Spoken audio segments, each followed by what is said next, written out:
On today's World Insight, as the U.S. doubles down on tariffs that took effect starting August 7, the threats of more tariffs. What are the prospects of an extension after 3 rounds of negotiations?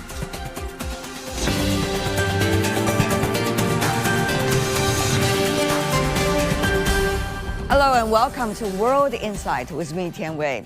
U.S. President Donald Trump's sweeping new tariffs on trading partners around the world have come into effect on Friday, August 7th.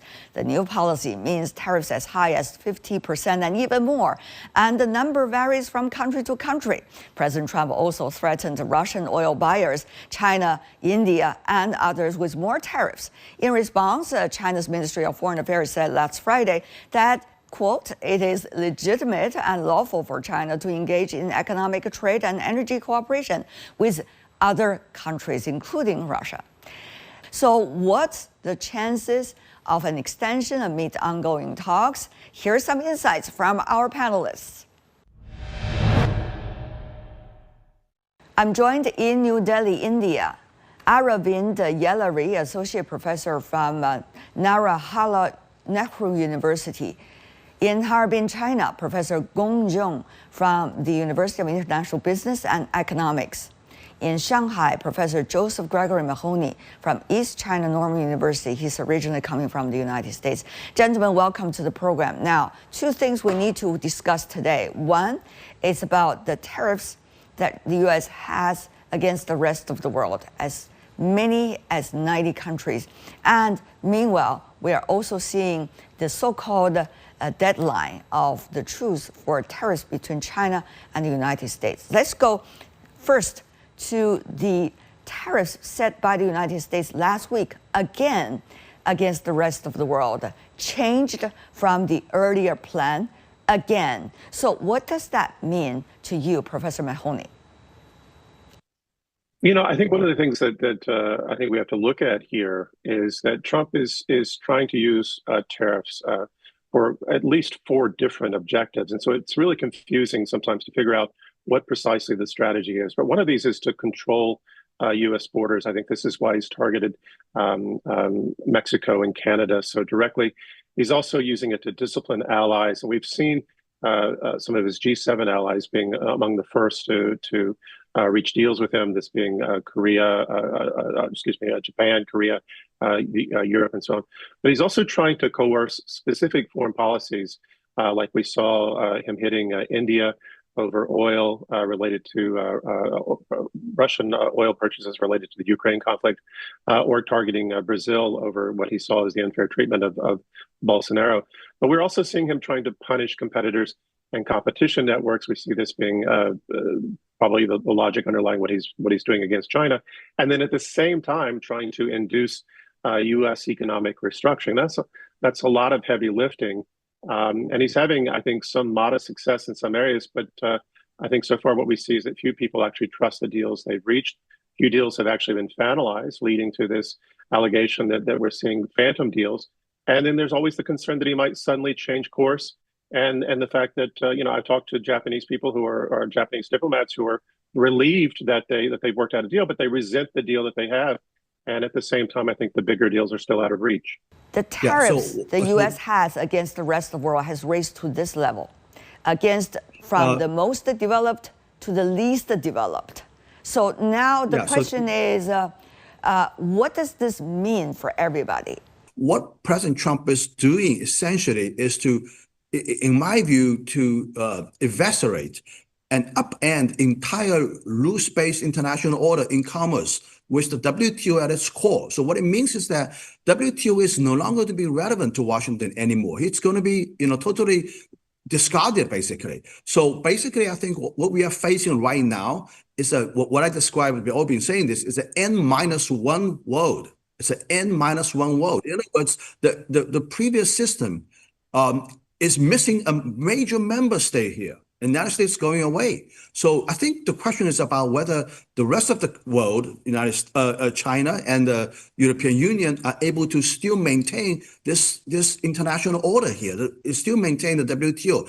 And my view is that it's still very likely that the European Union and China and Japan, South Korea and Turkey, these major trading nations, are still very much interested in maintaining this order in the absence of the United States. So I think we're basically entering into a parallel world right now. One is an N+1 world, and the other is essentially a set of bilateral relations between the United States and the rest of the world. So it's going to be ongoing for some time, and this is a reality we're going to be living with for many, many years to come. What about in China, Professor Gong? The impact of unpredictable tariffs coming out of the White House, not only just against China, but also against the world. What does that mean to China? I think it's going to be a reorienting of the global trade structure. What it means with these high tariffs, obviously, America's share out of the total global trade will be lessened. And there will be less trade between the United States and other countries as well, not just with China, but with other countries as well. And in the meantime, China's trade with the rest of the world is actually booming. I mean, you look at the latest July statistics, even against the backdrop of a very significant drop. I remember it's an 11% drop with trade with the United States, but the overall aggregate trade, total trade between China and the rest of the world, the entire world, has been increasing by something like 7%. So I think this is a very clear picture here that world trade is still going to go up, and America's share is going to decline. I mean, it just cannot increase as it used to with such high tariffs. On the other hand, another factor, what does that mean for domestic consumers in the United States? After all, over the first half of this year, even though we've seen tariffs being imposed by the White House against the rest of the world, it has been changing all the time. And meanwhile, people around the world have been preparing for this moment and therefore trying to come up with different measures to use a time difference in a way and gaps in between in order to lessen their loss of trade with the U.S. But seems that if this rate set by last week to continue some time, we're likely to see more impact on the U.S. consumers, or not? Professor Mahoney?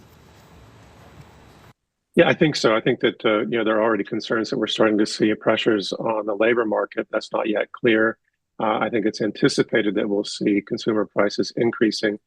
And at the same time, we've seen a lot of volatility. We've seen a strange combination of volatility and shrugging in the markets themselves. And this seems to be due to three reasons. The first being the so-called taco effect, which means at the last minute Trump either hits pause, employs a complex web of exemptions, or works out a deal. But we've also seen evidence that investors are suffering from headline fatigue and suspecting that these various announcements are negotiating tactics and not hardline positions. Plus, we also have the possibility of high-level meetings this year, maybe Putin and Trump, maybe President Xi and Trump and others, which suggests to some that we may be having breakthrough points already being sequenced. The second thing is, we do see some consumption indices in the U.S. improving, which has buoyed some stocks for the moment and certainly led to some confusion. And some analysis say these are U.S. consumers perhaps deliberately buying now to avoid higher prices later, or the more optimistic assessment that consumers just don't care and they're going to buy or have to buy regardless. But, we do now have an effective tariff rate of just over 20%. And I think there are some questions about whether or not this will ultimately induce the Fed to start making some changes as Trump wants. Will we see U.S. courts rule against him, that he's exceeded his authority? We even saw him over the weekend fear-mongering that if the courts rule against him, we'll see 1929 all over again. But my sense is that I think the sense is that I agree with John that we're looking at sort of a two-world system now, N-1, or however you want to call it. But at the same time, I think the broad assumption is that Trump isn't going to destroy the U.S. economy. And with the stroke of a pen, he can quickly change tactics if he needs to, and certainly ahead of midterm elections. That said, I do think we are on the cusp of maybe seeing breakthroughs with India, China, and Korea, perhaps a trilateral free trade agreement. And certainly there's even talk now of a trilateral agreement between Russia, India, and China. Mr. Yellery, what do you think might be the impact of the U.S. consumer on the U.S. consumers, given the knowledge of yours, for example, trade between India and the U.S.? This is certainly going to be pretty dicey for the consumers in the US, because eventually the tariffs, and when they're being imposed new tariffs on the imports, it is certainly going to have a direct impact, not a relative impact, a direct impact on the retail pricing, and that is going to be a little bit of a difficult situation for the US domestic market, because inflation is going to have a percentile level difference. So I think there is a direct relation. What are the products that your country, India, mainly selling to the United States? And how do you think these tariffs, if implemented, will affect U.S. consumers as a result? Primarily, there are three components. One is pharmaceuticals, electronics, and textiles, wherein in the present tariff regime, pharmaceuticals and electronics have been exempted very wisely. It's a strategy and tactic. It is not a completely carpet leaving of tariffs.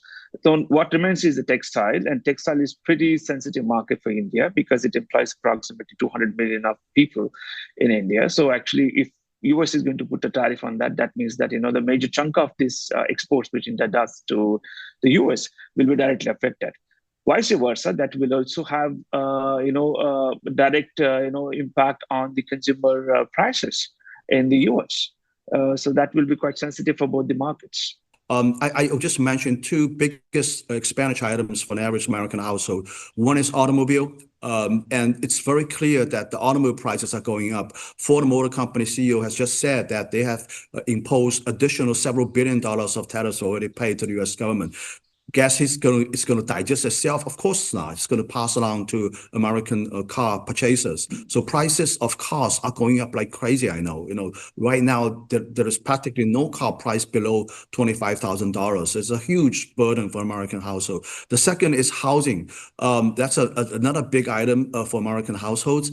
America imports a lot Canadian lumber, and with these high tariffs, the lumber prices are going to go up as well. What it means is that in a new house constructed, there will be at least, in my view, $2,000 to $3,000 of additional lumber price. But I'm also expecting from you, Professor Gong, to tell us a little bit more about how the tariffs against China is going to have an impact on the U.S. consumers. Do you know? It's going to be across the board. I mean, I think China is a major trading partner with the United States. We have over, I think it's $500 or $600 billion of exports to the United States. So a lot of these items will be affected, from electronics, from Apple computers, iPhones. A lot of iPhones are made in China. The prices are going to go up, and other electronics, and also toys, textile products, labor-intensive products, all these across the board, prices going to go up.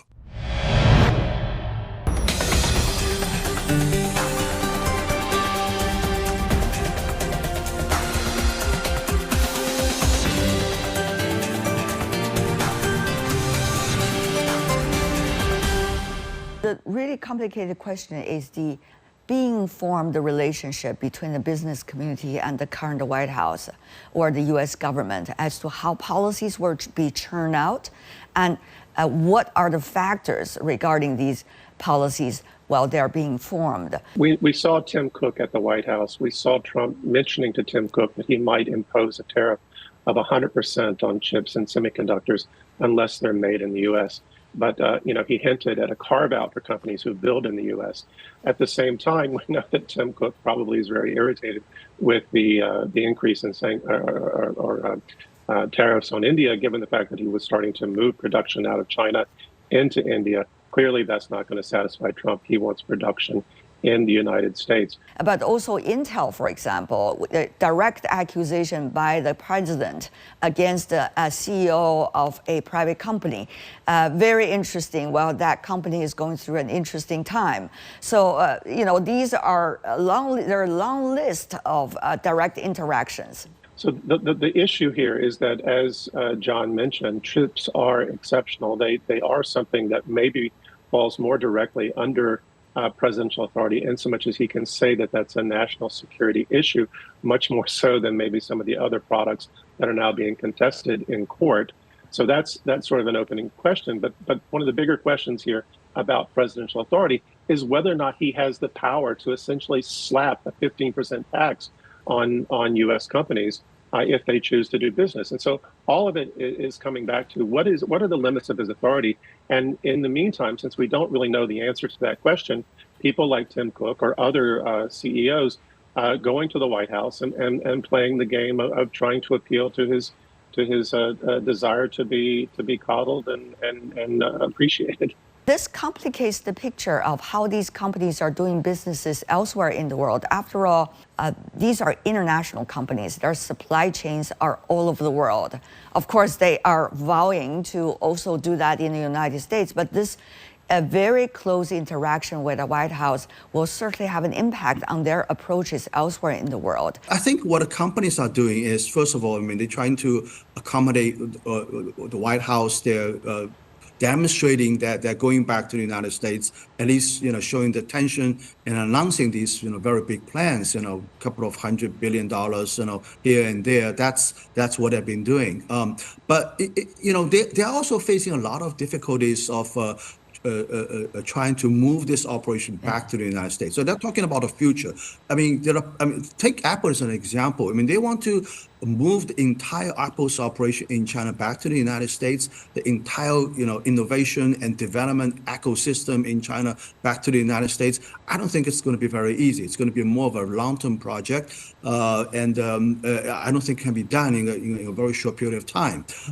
So I think they're playing this game to essentially, in my view, to wait and see, to wait out the rest of the Trump administration's, 3-some years, and see what's going to happen after the Trump administration. I think that's just the game they're playing right now. I see a long-term impact on the ecosystem. What John was talking about.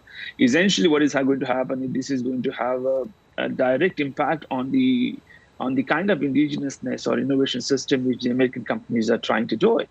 There is a cycle of innovations which these companies, high-tech companies, have been involved in past few decades.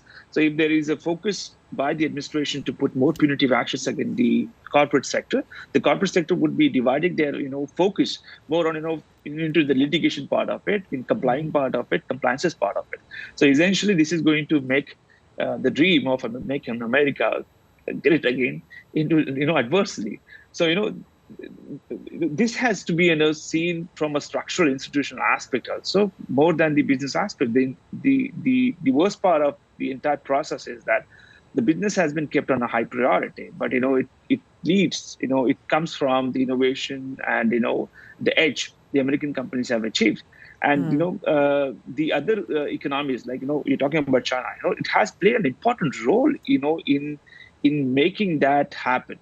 If you're going to take punitive actions on these economies like China and India, that is certainly going to have impact not only on economy or, for example, on consumers, but entire ecosystem globally. And that will be really critical for the present administration. Deadline of the 90-day truce on tariffs between China and the United States will expire, the coming Tuesday. So this is a big time, even though we have seen 3 rounds of quite coordinated discussions and negotiations on the mechanism of trade and economics between China and the United States. Professor Gong, your input here, what does this so-called deadline mean?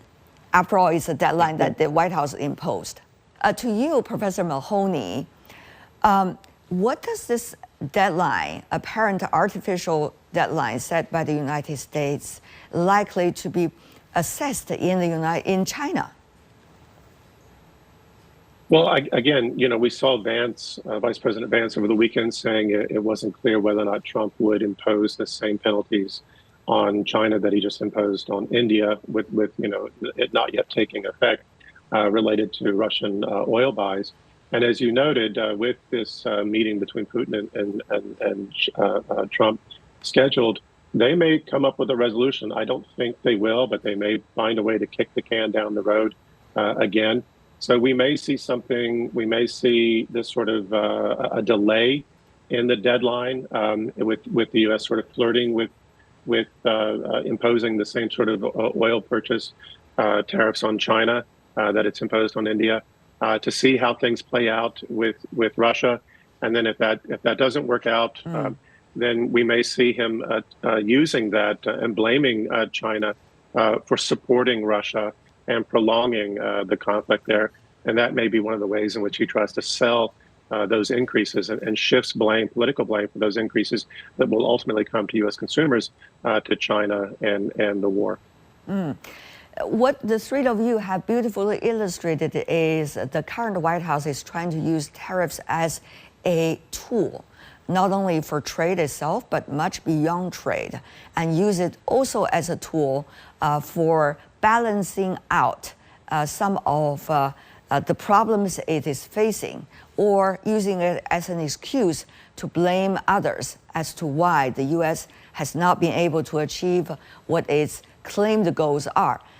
So what about reactions coming from China, Professor Gong? At this moment, how is China, many of the decision makers, experts in the field, looking at this artificial so-called deadline? I think China is going to maintain the same strategy. If America slaps on some tariffs, China is going to respond by applying the same amount of tariffs as we have seen back in March and April timeframe.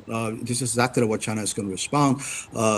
China is not going to back off because because of political reasons, as well as because of safeguarding our national interest. I think this is the point of time that China can respond to the United States in a way that's very different from the rest of the world, because Washington understands that if tariffs going to be going up on both sides, there's going to be a lot of pain on American consumers, which will be reflected as a political cost to President Trump. During the midterm election by the end of his administration.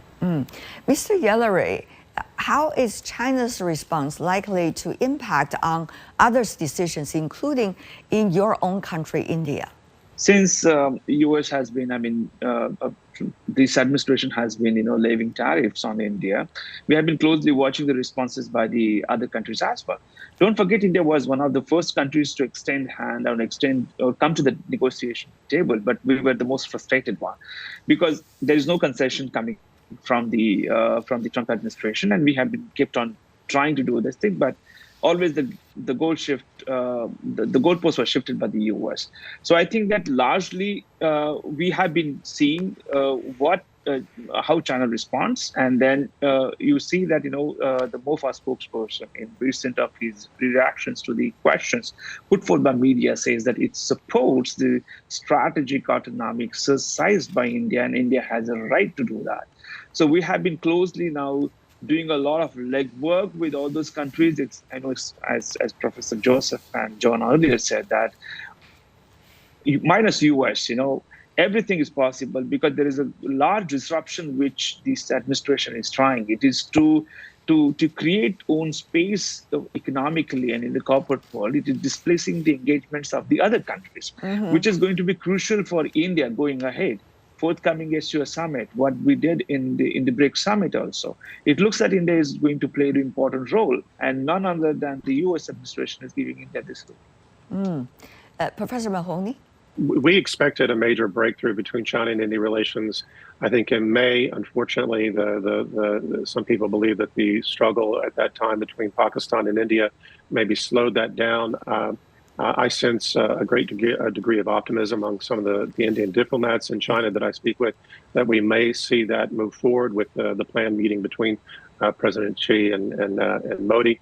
So, and I've been talking again with Japanese diplomats who think that the trilateral trade agreement has more wind in its sails now because of the struggles. So I do think we are seeing this this movement forward for the alternatives. As we talked before, there'll be the U.S. system and then the rest of the world figuring out how to deal with its own.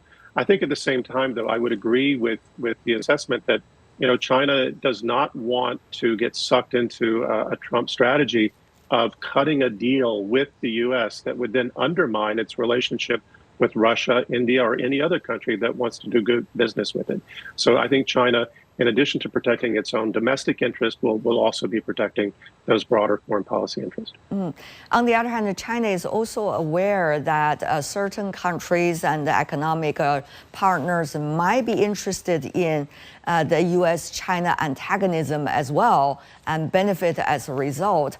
So all of these are really moving factors for everyone. I guess we'll have to figure it out as time goes by. And final words coming from every one of you as to how do you see the so-called deadline and what kind of directions are we seeing mostly that the world is moving toward, not just the United States, but also the rest of the world. Mr. Yellery. I think India will hold firm, and this deadline for India, the deadline is August 27. So we're looking at the deadline for China, that is 12th. 15, the meeting is happening between Putin and Trump, but I think Trump wants to put that deadline as one of the hanging sword on our head. But India would never give up on this thing. We will same follow what China, nothing against national interest, holding firm until the deadline passes. I see. Professor Gong. Well, in my view, the deadline is in the eyes of President Trump. It depends on modification of a very famous saying, I guess. It depends on its opponent. It depends on its negotiating opponent. If it's a strong country, I don't think these deadlines means much. If it's a country that he can sort of bully and impose his wills upon, deadline's a deadline. Many countries also learning that as well. President Trump issued an ultimatum to Russia, and Moscow responded by saying Russia never deals with ultimatum. And there's not a single word coming from Washington again. So I think really enforces my point that it depends on how you actually, your negotiating partner is going to be alike. If it's a strong country, a deadline doesn't mean much at all. Professor Mahoney. I think we may see the deadline extended. If not, if we see that the things returning to more aggression, I don't think it's the sort of thing the U.S. can sustain, and eventually that he'll have to work out a deal with China, one that will ultimately reflect the better interest of both countries, even though we certainly won't see a return to the good old days. Right. A deadline, if both sides accept, of course, it will be a deadline. If only one side sets, it's never going to be a deadline for everybody else. Thank you so much for the three of you for helping us to understand the latest situation. And things are moving fast as we speak. Mr. Yellery, Mr. Gong, Mr. Mahoney, thank you so much. Appreciate it.